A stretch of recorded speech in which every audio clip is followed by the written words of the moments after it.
Welcome to AFD TV. I'm your host, Azada Samajala, and here with me today is Dr. Sam and Dr. Jury talking about concussions. Welcome again, Dr. Drury. Thank you. So concussions is a major story these days, not only for veterans, which you've worked a lot with, but also the NFL. Now there's approximately $1 billion settlement that's going to NFL players, and there will be a lot of testing by neuropsychologists and evaluations by neurologists. So is this concussion syndrome real? Well, I think the jury is still out, but we're starting to get more and more evidence that there may be something to it. I think people are at a much greater risk if they've had multiple concussions.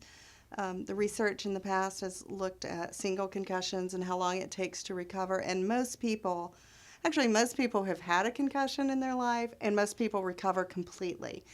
But there are cases, estimates are from about 80 to 97% of people recover completely from a concussion, but those individuals who have repeated blows to the head or repeated sort of jarring may be at a higher risk of problems down the road. Like NFL would be a classic example. You don't have time to recover. Yeah. And there are claims that even those who aren't getting knocked out and losing consciousness, but just the constant impact of, say, the linemen, some of those guys are having some problems now that they're even if looking they've never been knocked out. Right. Correct. Yeah. And do you do the baseline testing for, say, high school athletes, college athletes? We're not doing that right now. There is a computerized test that we can do, but a lot of times with concussion, you don't really see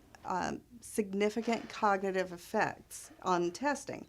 What we hear are complaints of just sort of a general brain fogginess, and headaches, and just not functioning. The people feel that they're not functioning as well as they used to, but sometimes it's hard to objectify that on tests. Does IQ go down? Or? Not really. Not unless they're, again, are in that minority where there are more significant problems. Memory goes down? Can happen? It can, but not always. Not always. So a lot of high schools now are doing baseline testing. Yeah, and if they have a concussion, then they test afterwards. Yes. And the player's not allowed to return to the field until their test returns back to normal. Right. And I think reaction time is a big one.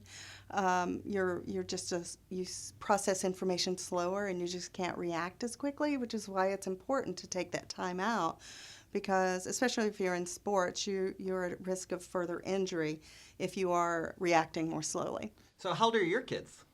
I have a 6-year-old and an 11-year-old. Boys? Yes. Boys. Yes. So will you allow them to play football?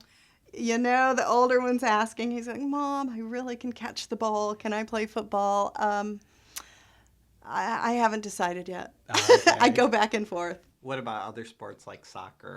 Well, they both played soccer, and actually my older one probably did have a concussion when he was much younger, but he's recovered completely from that. So. Well, that's a great question. It's not only $1 million question, it's a multi-billion-dollar question, because if kids aren't going into, say, football, what will happen to the NFL eventually? And the thing I'm very pleased about is that, number one, there's more research and awareness in this, that it is real. There is testing.